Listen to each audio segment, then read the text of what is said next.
Welcome to the WRAL Daily Download. I'm your host, Allie Ingersoll. There are less than 100 days from the 2024 Olympics in Paris. Today, we're talking about everything you need to know at this point to get ready for the Games.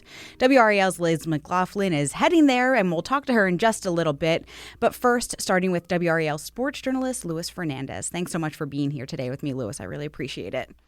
No problem, Allie. So from the sports and athletics side, can you talk about some of the local ties we have to the Olympics? Any familiar faces from the Triangle? It's one of those things where I'm surprised every time the Olympics roll around just how many local folks there are. I think one of the bigger names is Clairefontaine, who is a great swimmer.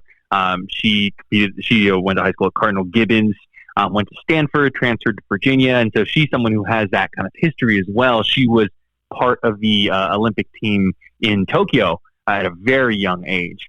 And then, you also have some other big names as well. If I go to the basketball side of things, because with the NCAA tournament wrapping up, that's where my mind kind of goes sometimes. The men's national team was just announced, and you have stars like Steph Curry, LeBron James, obviously. Another star with local ties is Bam Adebayo. He played high school ball in North Carolina, over in Pinetown as well as at High Point. Carol Lawson, the Duke women's basketball coach, is going to be an assistant coach for the women's national team this year. So that's just naming a few. You can go down the list: field hockey, soccer, obviously, track, field. There are a lot of folks, and we're going to do our best to highlight them as we continue here to move closer and closer to Paris. Yeah, I think it's so exciting to see that and to recognize these names. Let's start with Claire, actually. You've had several chances to talk with her. What's she been up to? So Claire is a super interesting person. Like I said, she went to Cardinal Gibbons, is from the area. So Stanford is initially where she went to college, transferred to Virginia, and right now she's doing what's called an Olympic redshirt. So essentially she gets to use a redshirt like we associate oftentimes with college athletics. But instead of saying, you're sitting out because of an injury or because of age or something like that, she's, sitting out of the collegiate year to focus on training for the Olympics. And she's, I know, right? She's done really well. If you go back to the World Aquatic Championships in Doha back in, I believe it was February, she got a few gold medals. Her main event is the backstroke. She got a gold in the women's 50 backstroke, the women's 100 backstroke, the women's 200 backstroke. I sat down with her, after she came back from Doha, and had a really good conversation with her about just the experience and kind of leading up to the Olympics, getting that experience and continuing to kind of hit your peak at the right moment. I think what's so hard too is when you think of swimming in the U.S., it is just, there's so much talent all over the place. So even if you are, the best of the best, you really have to bring your A game in order to make the Olympic teams. So it's hard. She got a silver though last in Japan, in Tokyo back in 2021. She she swam as part of the relay team there. She was part of the preliminary rounds in the 4x100 medley relay in the 2021 Olympics in Tokyo. Now, sticking with swimming, we know that the Triangle Aquatic Center will be the site where the U.S. Olympic swimmers go to train before they head to Paris. Talk about that decision and what they're doing to get ready to host these world-class athletes. Sure. So it's one of those things that I think is a great honor in general, right? So in order to kind of ramp up to the Olympics, because you remember the trials are pretty late in the year leading up to the Olympics. So you have a domestic camp, you have an international camp where the team will come together and kind of continue to practice and compete and all of that. So that's going to be at the North Carolina's Triangle Aquatic Center, TAC, in Cary. It's going to be at the end of July, or the end of June, I believe here. Yes, the tentative dates for the domestic training camp are June 30th through July 10th. So it's kind of twofold. TAC is a very large center. There are so many really talented people that come through TAC in the swimming world. Clairefontaine being an example. They've renovated things a lot recently. They've got some of some really good facilities and all of that. And honestly, some of it too is because of location, right? RDU has a easy flight to Paris. It is about a 6-hour difference, I believe. you're not going to really be able to get a much closer spot in the U.S. domestically to train when you look at Paris just in general. I believe for Tokyo, they held the domestic camp, I want to say, in Hawaii. So some of it has to do with the actual physical location, but also TAC is just a very good facility for swimming. Oh, it definitely is. I've done a couple laps at TAC, and I will tell you I'm not one of the notable athletes who swim there, but I do see some of them around.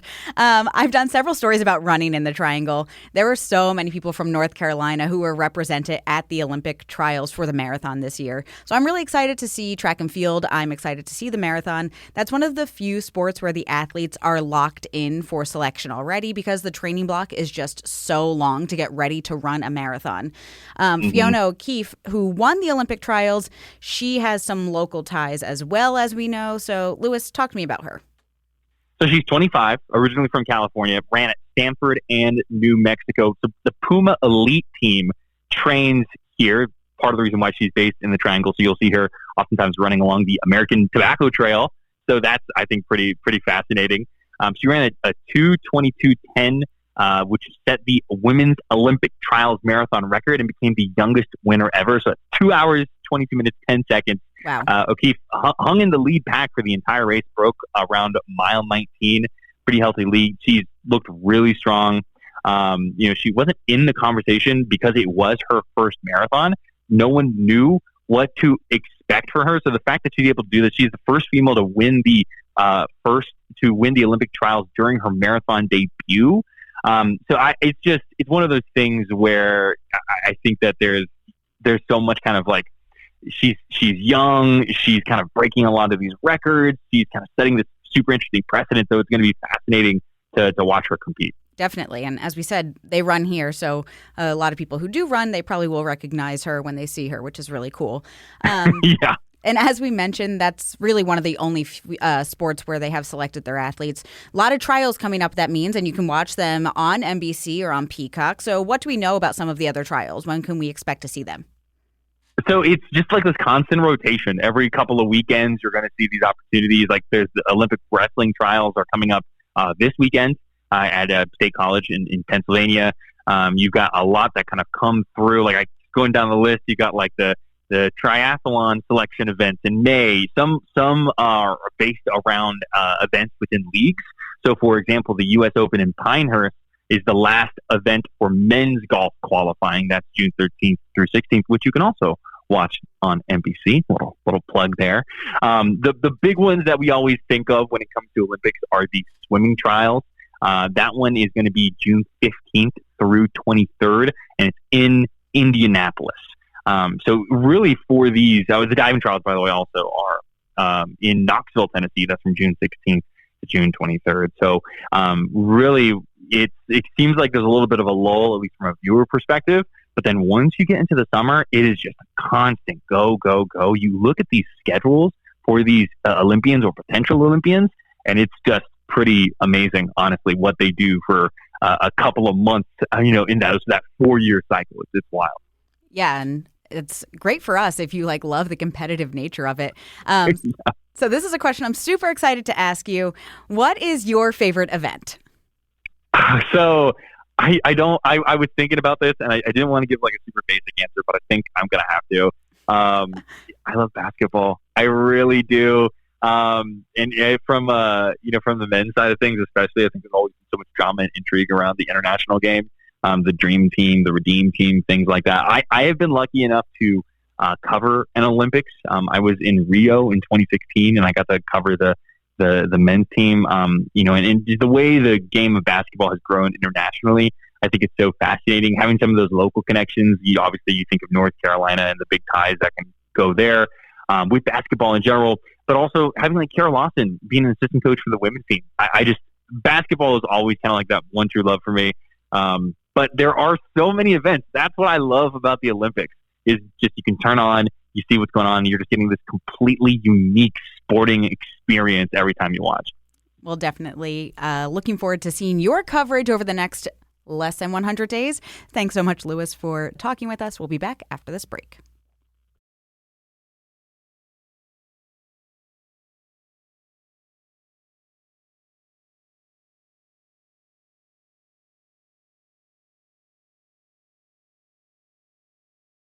Welcome back. So WRAL is sending Liz McLaughlin to Paris this year to cover the games. Now she joins us to talk a little about how she's preparing and her excitement. Hey, Liz, thanks so much for being here.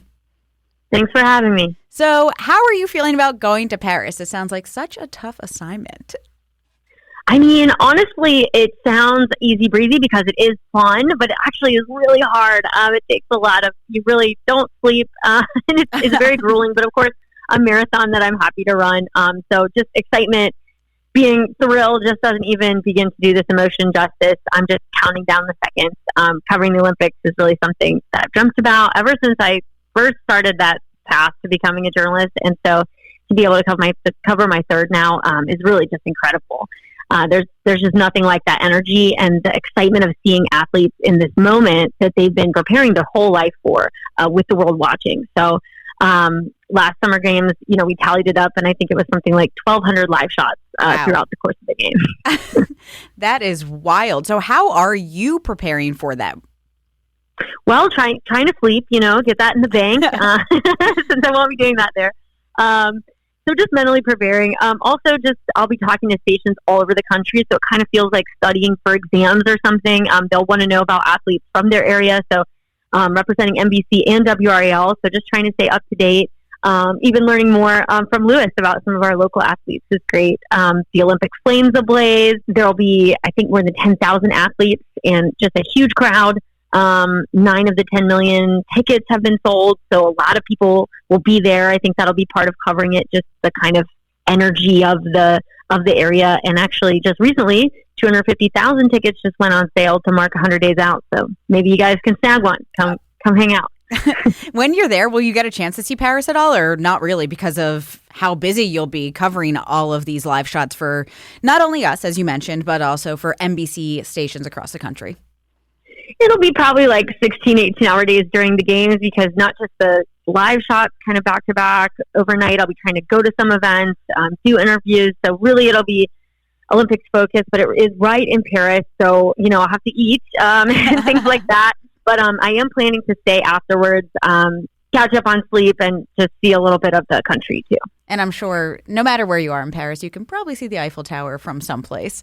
So clearly you aren't the only one getting ready, and the athletes are as well. But what exactly has the Olympic Committee been doing to make sure that the city is ready? Is there anything interesting with the venues, where the events will be, or any facilities that really are sparking your interest? This is really cool. And you mentioned the Eiffel Tower. Our live shot location will be right there, right in front of it. So I'll be looking at it every day, which will be really cool. The venues do appear to be ready, but there still are some questions over security in the opening ceremony. The opening ceremony will be quite a spectacle. It's going to be this big flotilla down the River Seine, which is awesome. And there'll be a lot of people that'll be able to go see it and hang out, but it just is a little harder to secure than a bunch of people in a stadium. They're looking at about, I think, an $8.5 billion budget for this game. There'll be 30,000 police around every day, and more than 30 venues. And they're really focused on sustainability for the Paris Olympics, which is interesting for me as an environmental reporter. Mm-hmm. So 95% of these venues are either temporary or using existing infrastructure. And those are many quintessential Paris landmarks. So beach volleyball will be right at the foot of the Eiffel Tower. Tennis will be naturally at Roland Garros, home to the French Open.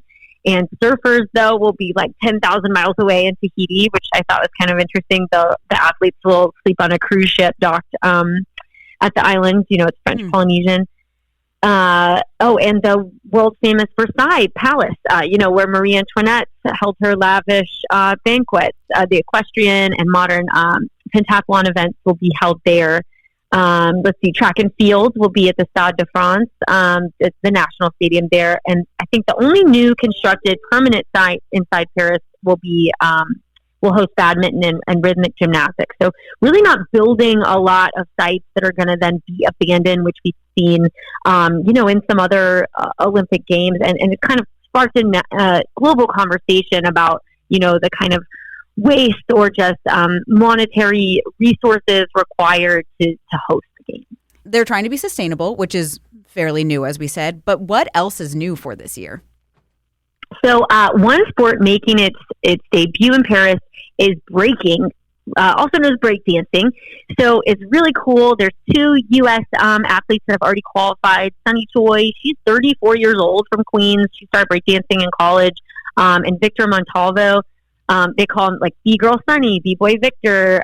Everyone's kind of a B-Girl and B-Boy in this. I used to live in Charlotte, so I've been able to go to some of these competitions. It's really exciting to see. 2 spots remain for U.S. athletes. There'll be a women's, men's event, 16 competitors each, and they'll be showcasing, head spins, windmills, these freeze moves where they're on their hands or heads and kind of freeze in midair, all sorts of music. So just expect to see a bunch of impressive moves that seem to defy gravity. It should be really fun to watch. When it debuted in the Youth Olympics in 2018, it topped 1 million viewers. So they were kind of like, this is successful. I think it's part of a strategy by the International Olympic Committee to grab a younger audience, who's really active on social media. And then other newer sports that were debuted in Tokyo, surfing, skateboarding, sport climbing, that'll be back, with more excitement. And what else is new? Nike always unveils their uniforms. Have you seen the track and field uniforms that have kind of raised some eyebrows? Oh, have I seen them? I have a group text about them. I'm sure. Yeah, you're a runner. So, yeah, some are calling it like skimpy, sexist. I was able, I usually get a lot of these uniforms to kind of hold and feel and wear, although I won't wear this one on air. But they have a high cut leotard for people who haven't seen it. And the picture was on a mannequin. So it really got a lot of comments because it was sort of hiked up, I think, on the front of the mannequin. But some other pictures of like people wearing them, it doesn't look that bad, but the athletes will get to choose between styles. So there's like 25 different combinations. There's, compression shorts and other things. So no one's going to be forced to wear it. And, some people brought up the point, if an athlete chooses to wear it, let them just wear it. And then track and field too, they're paying their athletes, first sport to pay their athletes. So athletes will get more than just a medal this year. That's pretty cool. Gold winners will get $50,000. And if it's a relay team, they just have to split it among the team. And track and field makes up 20% of Olympic athletes. So it's an important sport. So it's kind of cool that they're recognizing that. And they are planning to pay the silver and bronze athletes as well at the LA Olympics in 2028. I didn't realize that track and field made up that large of a share. That's really interesting. I guess there are so many events though, right? So that makes sense. Yeah, just so many events. And, I guess relay teams, that's 4 athletes right there. But it feels like there's track and field like every day at the Olympics. Yeah. And now, as you mentioned, this is not your first time covering the Olympics. So what other games have you been to? And can you just kind of share what some of those experiences were like? And obviously you have that experience. So how do you plan on using that experience this time around? Well, I had a unique experience covering the games because I covered the 2020 Tokyo Olympics, which happened in 2021, and Beijing Olympics. This is all during COVID. So the COVID Olympics, a lot of people called both of those games. And it was quite eerie, honestly, to be in these big venues and to see only fellow athletes clapping in Tokyo Games. I felt really lucky to be able to see it in person because very few people could. But it was also, I wonder if that affects some of the athletes' performance, just kind of this.